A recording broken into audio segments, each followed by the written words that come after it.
Над 650 вработени во јавното предпријатие Паркови и Зеленило, заедно со вработените во фирмите Керки, Флораком и Луна, и денеска го блокираа булеварот Илинден во Скопје. Барањата им се исти, исплата на задоцнетата плата за август.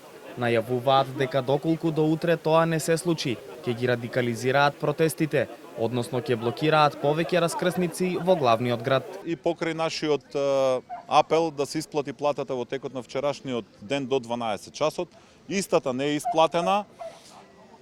Колку што знаеме, нашите сознанија кои што ги добиваме е дека од страна на град Скопје е префрлена одредена сума на пари.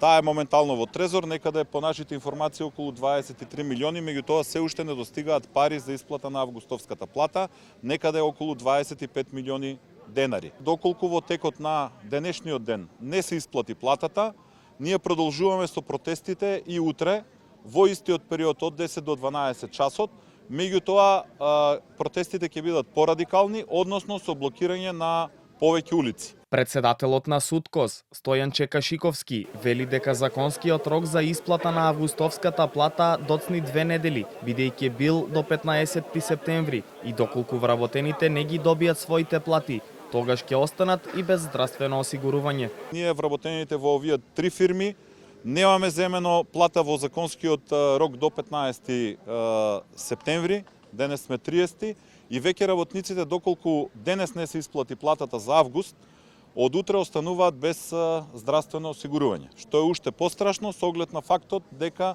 поголем дел од вработените зависат од хронична терапија, имаме болни онколошки и така натаму. Вработените во трите фирми на протести и блокади на булеварот Илинден беа и претходната недела, на кои го изразија своето незадоволство од неисплатената плата, како и на доместоците кои требало да ги добијат во 2022 година, вклучувајќи регрес и јубилејна награда.